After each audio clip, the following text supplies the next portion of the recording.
High বন্ধুরা, আবার তোমাদের কাছে এসে গেছি। তোমরা সব ভালো আছো? আমিও ভালো আছি। আমি একটা মাছের ঝোল বানাবো, পাতলা পিঁপে দিয়ে আলু দিয়ে একটা শুধু পাতলা কাটাপোনার ঝোল হবে। তার রেসিপি নিয়ে এসেছি। তারপর প্রথমে নুন দিচ্ছি, নুন মাখালাম, একটু হলুদ মাখিয়ে নিলাম,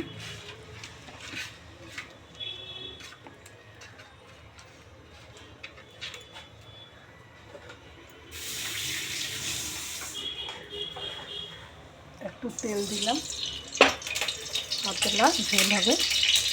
এই যে পিঠেটাকে সিদ্ধ করে রেখে দিচ্ছি, পিঠে আলু আর এই টমেটোকেও সিদ্ধ করে নিয়েছি, আর ধনেপাতা, কাঁচা লঙ্কা, কালো জিরে দিয়ে একটা পাতলা ঝোল বানাবো, হলুদ আর নুন দিয়ে। বৌদির শরীরটা তো ভালো নেই, ওই করে একটা পাতলা ঝোল বানাবো।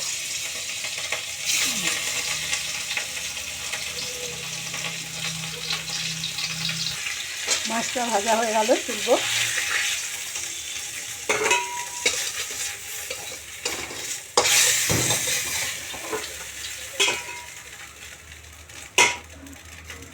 এবারে দিলাম কালো জিরে, একটুখানি কালো জিরে, কাঁচা লঙ্কা আর সিদ্ধ করা টমেটো।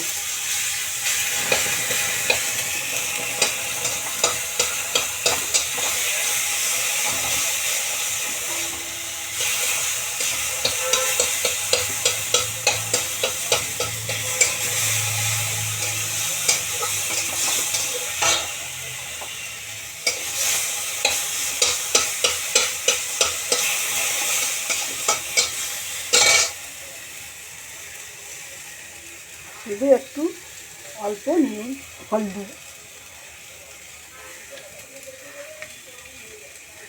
আর একটু নুন।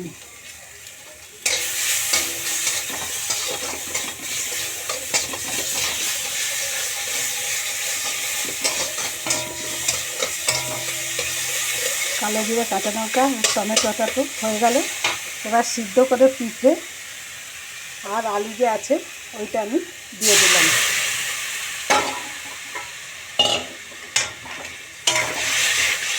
একটা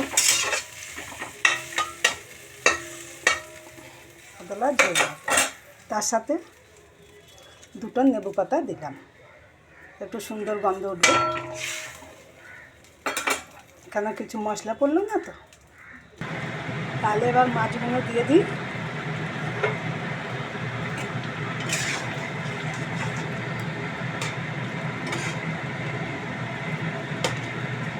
মাছ দিয়েছি, একটু ফুটুক, তারপরে নামাবো।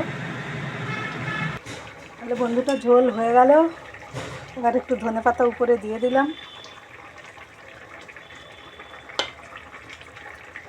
তাহলে কালো জিরে, কাঁচা লঙ্কা আর অল্প একটা আধখানা টমেটো আর একটুখানি লেবু পাতা, একটু হলুদ আর নুন দিয়ে একটা ঝোল হয়ে গেল। তো বন্ধুরা, তোমরাও তো বাড়িতে এমনি করে যদি বয়স্ক মা বাবা থাকে, আপনি হালকা ঝোল করে দিলে ভালো লাগবে। দেখতে এরম, কিন্তু খেতে খুবই সুন্দর হয়, পাতলা। হ্যাঁ, আজকে হয়েছে তাহলে বাবুদের বাড়িতে মাছের একটা পাতলা ঝোল আর ভাত, তার সাথে লেবু আছে। তো বন্ধুরা, যদি ভিডিওটা ভালো লাগে একটা লাইক করো, একটু কমেন্ট করো আর একটু শেয়ার করো আর অনেক অনেক ফলো করো। বন্ধুরা, এখন করার মতো যাই, আবার আসবো। বাই।